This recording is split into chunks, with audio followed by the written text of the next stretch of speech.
Canal del Congreso, el canal de la Unión, presenta. La opresión es cómplice del opresor. De participación en el PIB mundial.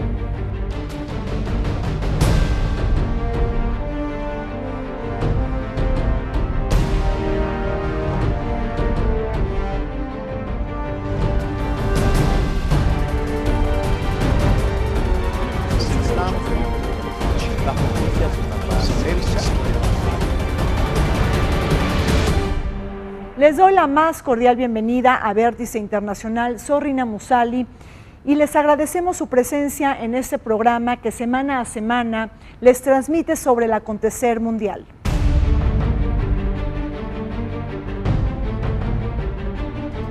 La Guerra Civil de El Salvador, un conflicto bélico interno que enfrentó al ejército gubernamental en contra de las fuerzas insurgentes del Frente Farabundo Martí para la Liberación Nacional, tuvo como antecedentes el asesinato del arzobispo de San Salvador, Monseñor Oscar Romero, en marzo de 1980, atribuido a grupos de extrema derecha.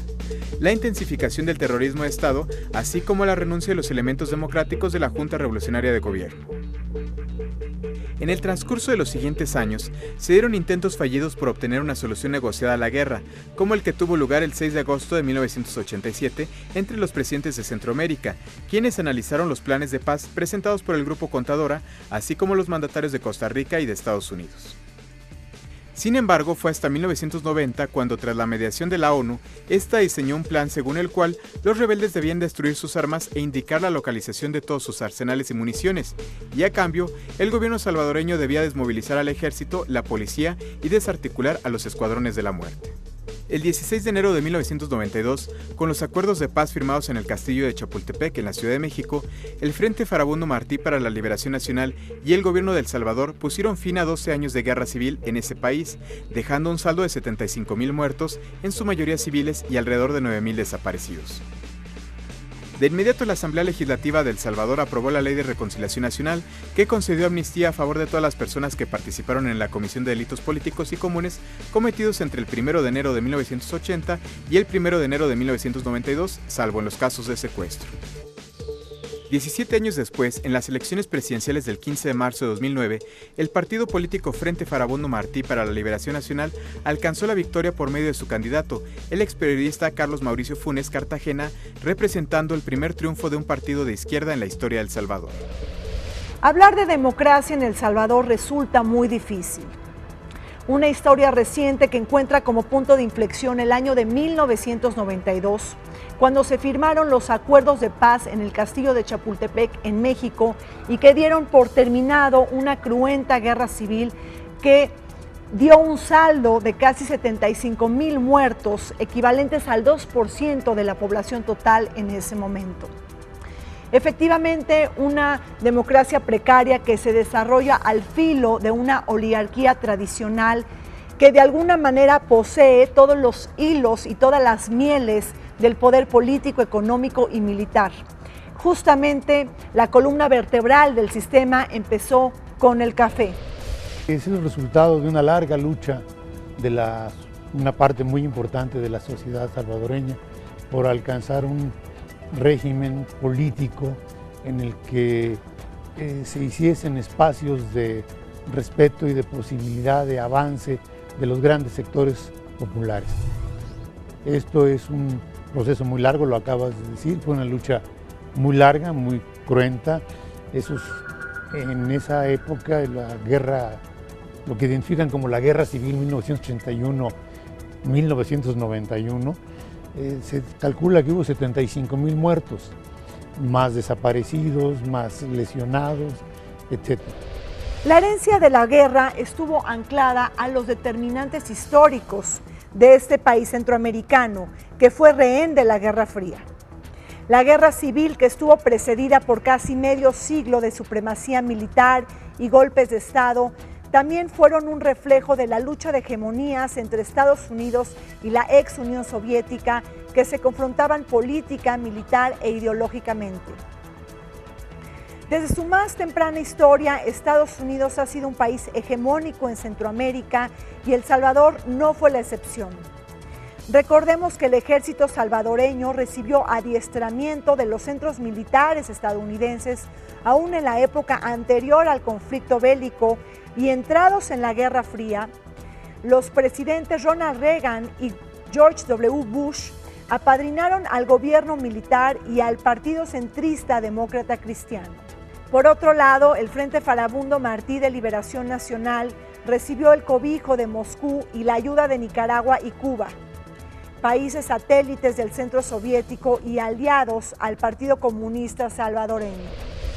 El Salvador fue un territorio rehén de la Guerra Fría, esa confrontación ideológica, política y militar entre Estados Unidos y la ex Unión Soviética. Sí, desde luego que fue al levantamiento pues, de la declaratoria de guerra, la ofensiva general que se llamó el 10 de enero de 1981, y se da de manera inmediata pues, el apoyo incondicional del gobierno de los Estados Unidos al gobierno salvadoreño, un financiamiento brutal que debe haber sido a lo largo de la guerra cerca de $4.000 millones y una asesoría militar no tropas nunca norteamericanas, no hubo intervención de ese carácter, la condición no lo permitía ya, pero sí se construye un Estado Mayor paralelo al propio Estado Mayor del Ejército Salvadoreño. Estuvieron siempre los asesores americanos, siempre el dinero y en ese sentido como expresión de la Guerra Fría. El nuevo capítulo de la historia salvadoreña llegó con los acuerdos de paz de Chapultepec y el Grupo Contadora, que tuvo semillero en la política exterior mexicana en aras de pacificar a Guatemala y El Salvador. Proyectos que pudieron lograr la transformación de la vida política y que pronto hicieron realidad el reconocimiento legal que se le otorgó al Frente Farabundo Martí de Liberación Nacional como partido político.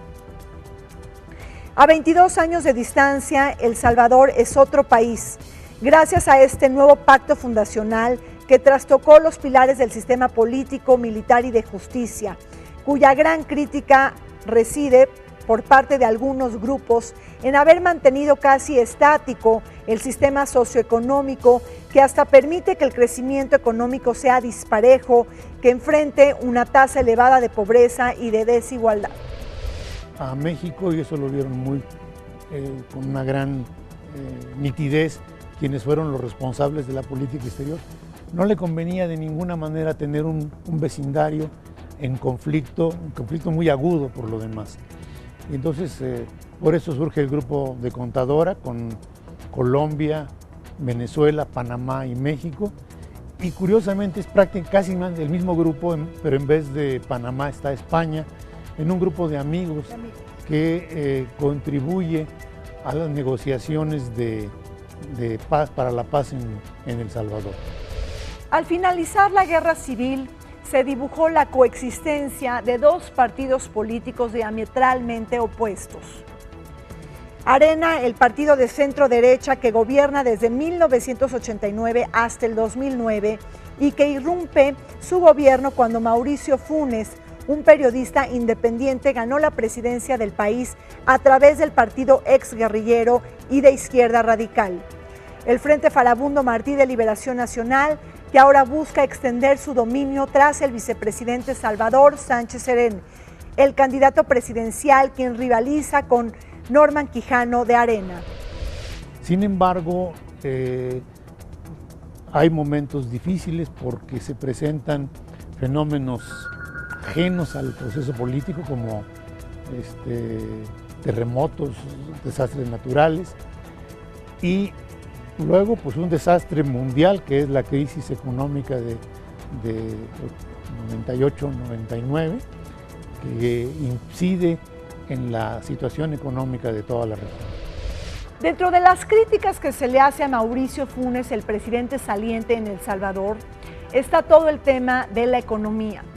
Por un lado, se le achaca que haya dejado crecer de manera tan acelerada la deuda pública que se ha ido a pensiones y a subsidios y también cuenta con un elevado déficit fiscal, además de un crecimiento anémico de la economía que de alguna manera pues están complicando el panorama socioeconómico en El Salvador. Pero quizás hay otro tema que de alguna manera también está quitándole el sueño al establishment salvadoreño. Me estoy refiriendo, tal y como señalan los expertos, que posiblemente pueda caer la producción del café en un 56% este año debido al hongo de la roya, que de alguna manera está poniendo en jaque a su economía, a otras economías centroamericanas, y no perdamos de vista, también está afectando profundamente a Chiapas.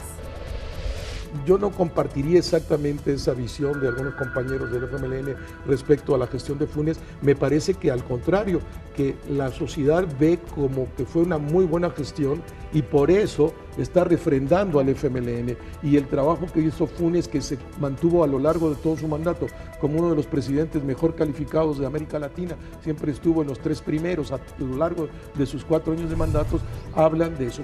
Entiendo que puede haber un sector del FMLN que tenga que utilizar ese discurso, que incluso quisiera que el mundo fuera de otra manera, pero ya que estás en el poder las cosas son mucho más complicadas. Después de una campaña voraz para definir el nuevo sucesor de Mauricio Funes en El Salvador, la sorpresa llegó el pasado 2 de febrero cuando se tuvo que convocar a una nueva ronda electoral. La segunda de ellas después de que en la primera, pues ninguno de los candidatos haya alcanzado el 50% más 1 de la votación total. Esta puede ser una segunda oportunidad para el partido de la derecha llamado Arena, que de alguna manera tiene como gran consigna poder disuadir los votos de los indecisos, porque hay que saber que el abstencionismo ha sido muy alto en la primera ronda electoral y que de alguna manera también busca atraer a los militantes del partido de la derecha, porque como sabemos, la derecha está profundamente dividida en El Salvador. En esta ocasión hay varias incógnitas que de alguna manera se destazan en el panorama electoral en El Salvador. ¿Por quiénes votarán los allegados a Antonio Saca, el líder que fue expulsado del partido Arena cuando terminaba su presidencia? La derecha dividida en El Salvador tendrá que votar de manera unificada y lineal para sacar de la contienda a Salvador Sánchez Serén del Frente Farabundo Martí de Liberación Nacional. Otra pregunta: frente a una derecha unida, ¿se pudieran empatar el 11% del diferencial de votos que sacaron Arena y el Frente Farabundo Martí de Liberación Nacional en la primera cita electoral? De hecho, se sabe, es público, que existe una magnífica relación entre Saca y el actual presidente Mauricio Funes, es pública, y en ese sentido yo pensaría sí, hasta que Salvador Sánchez Serén invita, ¿no? A Tony Saca y a sus partidarios a que voten. Lo que es un hecho es que si no se hubiera dividido Arena y si hubieran sumado los votos que obtiene Gana, que es el partido de Saca, hubieran ganado la elección en la primera vuelta. Pero bueno, ahí está, es una realidad. Acusan de alguna manera que Arena estuvo más preocupado por combatir a Saca que por enfrentarse al Frente Farabundo Martí. Pero eso es un poco la historia de todas nuestras situaciones políticas en todo el continente. A veces es más divertida la lucha interna en el partido que enfrentar al contrincante. Los resultados de las urnas del pasado 2 de febrero obligan a los 2 candidatos más votados a presentarse a una nueva jornada electoral. No obstante, las elecciones del 2 de febrero también obligan al sistema a privilegiar un sistema de alianzas y generación de acuerdos para alcanzar la gobernabilidad. El mismo Sánchez Serén ha invitado al expresidente Tony Saca a apoyar su candidatura en la segunda jornada del 9 de marzo, pues el desafío se juega en la medida que se puedan movilizar a los electores indecisos y contrarios, tratando de disuadir el abstencionismo que alcanzó más del 30% de la población en la primera experiencia electoral. Que a mí me parece que una democracia como la salvadoreña, que seas de derecha o izquierda, si perdiste, ese mismo día lo reconoces, no hay ninguna protesta, etcétera, porque confías en el propio sistema que tú has ido construyendo y no se justifica solo en intereses políticos poner en juego las propias instituciones, como ocurre en este país con mucha facilidad. Eso me parece pues un avance fundamental. Y un aprendizaje hacia México, hacia ¿no? México, me parece, objetivamente, y allí sí como mucho más polarizado, y pueden tener esa responsabilidad las fuerzas. Ese es me parece muy importante esos logros en términos políticos.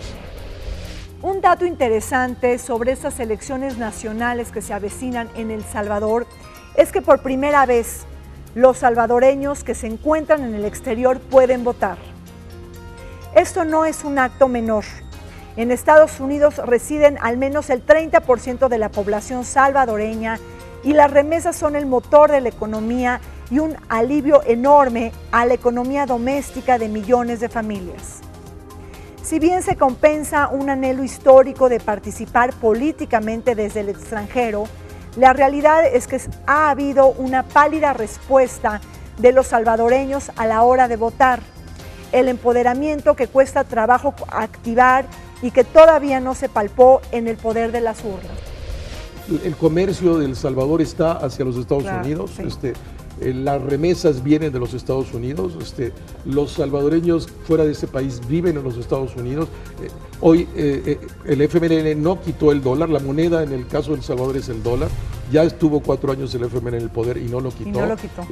Y porque es una brutal cantidad de dólares que llegan a ese país por la vía de las remesas. Yo sí pienso que Salvador Sánchez Serén, que cuando ahora que gane, que fue mi responsable, yo participé en la CFPL, pues tendrá la madurez política para entender las condiciones de un país de 20,000 kilómetros cuadrados, donde el 14 o 16% del PIB viene de las remesas de los casi 2 millones de salvadoreños que viven en los Estados Unidos, donde hay una circularidad brutal de los salvadoreños hacia Estados Unidos por esta cantidad de migrantes.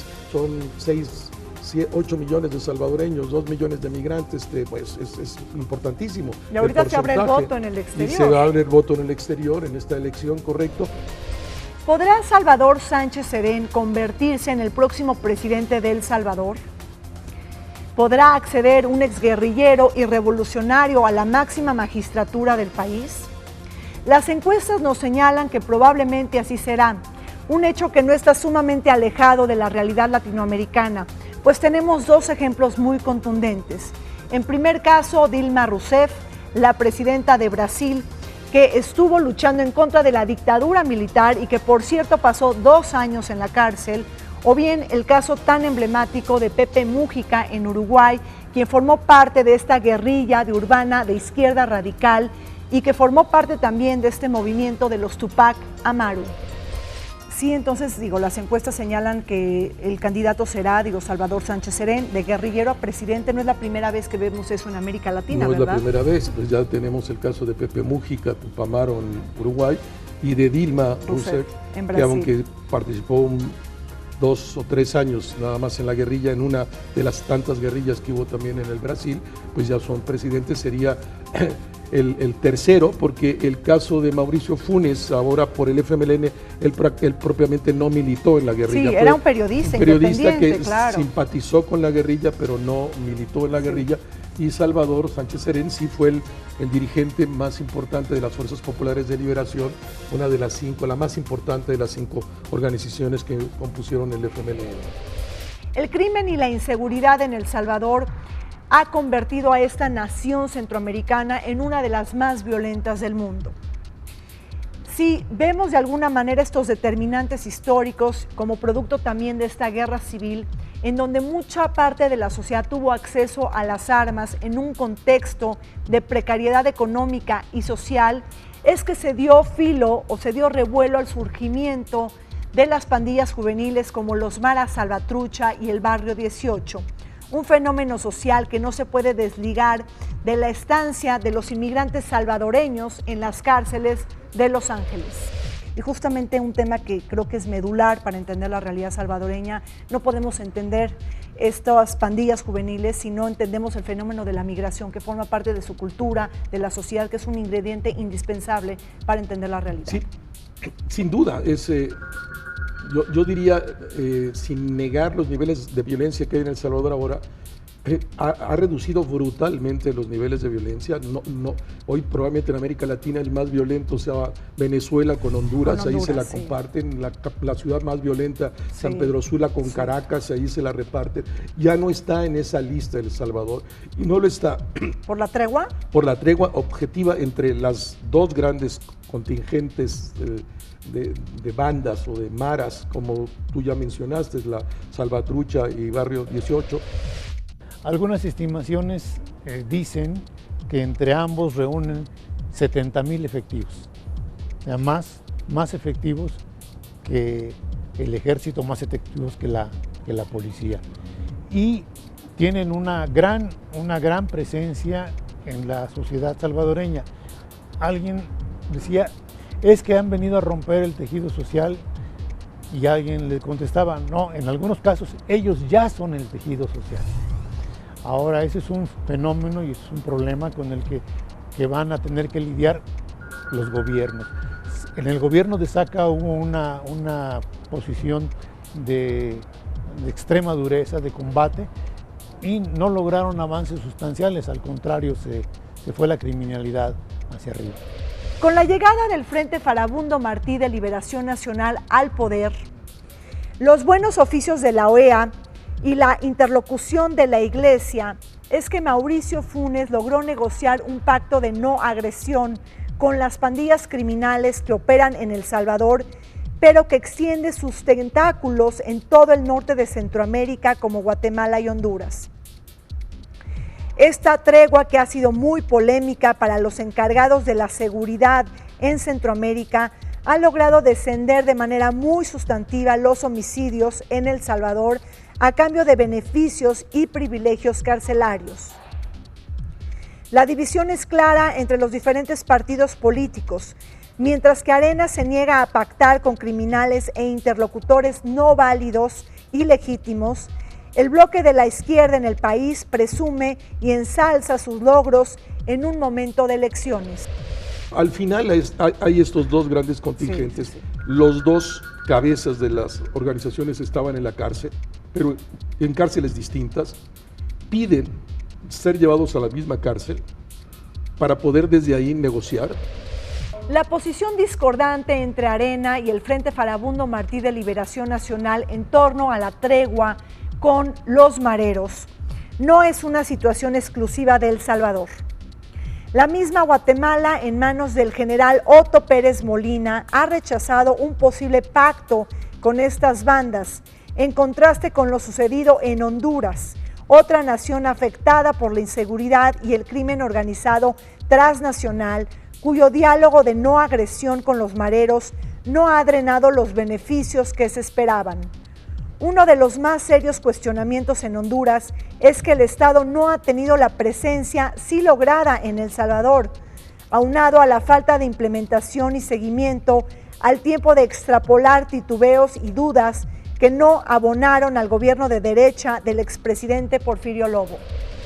Y yo sí pienso que la autoridad lo que tiene que es garantizar la paz y tiene que garantizar la seguridad, pero hay maneras, tiene que haber maneras originales de hacerlo. No es el camino solo de la acción policíaca punitiva, represiva, contra, que no ha dado, que no da resultado, que no ha funcionado. Aquí encontramos un modelo de cómo es posible, con inventiva, con imaginación, en la lógica de resolver un problema, encontrar mecanismos de solución. Hay cosas como anecdóticas que me parece muy interesante. Piden ellos, como parte del proceso, una foto con ellos dos en la cárcel y con todos sus ayudantes, digamos, sus miembros de las bandas también encarcelados, como para mandar una imagen hacia los de afuera. Estamos en paz nosotros, el acuerdo es real, aquí estamos en la foto que publicaron los periódicos del país, y sí se ha reducido de 17, 18 homicidios al día a 5, 4 como parte de esa negociación. Creo que el problema fundamental está siendo el de la seguridad. Si ese asunto no camina por un sendero que les permita mayor tranquilidad, va a ser muy difícil que el resto de los temas puedan ser abordados con fluidez. Sumado al tema de la inseguridad en El Salvador, un tema que no jugó un rol preponderante ha sido el de las relaciones internacionales y el de la política exterior en El Salvador, una lección ya aprendida en muchos países de América Latina y el mundo. Sin embargo, habría que preguntarse sobre el rumbo que tomaría la política exterior de El Salvador si Sánchez Serén conquista la presidencia. Un vuelco que hará comulgar al gobierno con los países del ALBA, pero bajo la delicada situación política que se vive en Venezuela. ¿Será el Frente Farabundo Martí de Liberación Nacional quien le apostará al descrédito de Nicolás Maduro o tal vez jugará otra carta? Habría que preguntarse qué rol jugará Pepe Mújica, un todavía referente latinoamericano de la izquierda. ¿Podrá ser un ejemplo para Salvador Sánchez Serén? Y pasaría todo lo contrario si gana Norman Quijano de Arena, una apuesta por la Alianza del Pacífico en la que participan México, Colombia, Perú, Chile y pronto Costa Rica y Panamá. El Frente ha demostrado en el gobierno ser muy pragmático. No ha tenido una actitud cerrada ideológica. Sánchez Serén, en octubre del año pasado, en un acto de campaña, dijo que él uniría a El Salvador al ALBA y dijo que su partido ya pertenecía al ALBA. Sin embargo, es curioso que después de 5 meses no haya tomado otra vez el tema en cuenta. Pues yo pienso que lo que tendría que hacer El Salvador, y espero que así lo haga el nuevo presidente, es incorporarse a esta Alianza del Pacífico. Me parece que es... bajo el Frente Farabundo Martí de Liberación de Nacional. Liberación Nacional, sí, que es el camino natural. El ALBA no les significa nada. No, y menos en un momento en donde Venezuela está lo que está viviendo. Exactamente, que era la que pagaba el ALBA. Claro. Pienso que tenga la habilidad y la capacidad de visión al futuro. El futuro de Centroamérica, del futuro de El Salvador está ir junto con Centroamérica, y el futuro de Centroamérica es ir junto con México, y el futuro de México es ir hacia el Pacífico. Y hablando de política exterior, un comentario además también sobre el rol que ha jugado México tradicionalmente en Centroamérica. De alguna manera nos jactamos de este momento estelar de la política exterior mexicana en los años 90, cuando apoyamos el proceso de pacificación en Guatemala, en El Salvador, con el Grupo Contadora y también con estos importantísimos acuerdos de paz en el Castillo de Chapultepec. Pero ¿cómo reeditar la gloria del pasado en los momentos de actualidad? ¿Cómo miras actualmente nuestra política exterior hacia Centroamérica? Yo creo que desde hace algún tiempo nuestra política exterior a Centroamérica ha sido más de expresión oral que de actuación real. Y creo que nuestros intereses en esto están por otro lado. Estamos muy preocupados por la Alianza del Pacífico, y yo no siento que en la práctica, a pesar del discurso, y que es ya muy largo desde el Puebla-Panamá y el proyecto Mesoamérica, ¿no? Que quedó desfondado. Pero no hay concreciones. Y hay un montón de cosas que tendríamos que hacer: interconexión eléctrica, refinerías, etcétera. Muchas de esas se plantearon en el gobierno de Fox, pero no se siguió, no hubo la agresión que se requería en términos de financiamiento, de dinero, etcétera, para hacer válida esas realidades. Yo sí pienso que México, en todos los niveles, a nivel político, a nivel cultural, debería estar mucho más presente.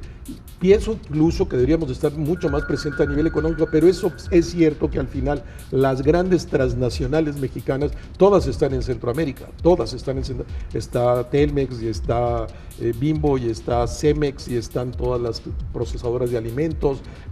Hay una presencia real importante de la empresa mexicana. Está Maseca, que es muy importante en Centroamérica también. En ese sentido, a mí me parece que los presidentes de Centroamérica, la sociedad centroamericana debe repensarse también.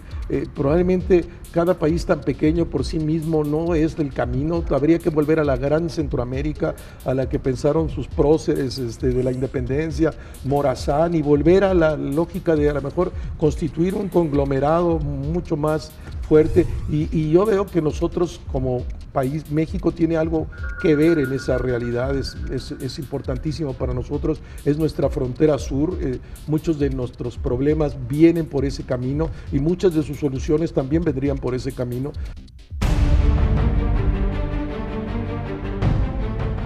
Se nos acabó el tiempo en Vértice Temático. Soy Rina Musali y los dejamos con la programación del canal del Congreso.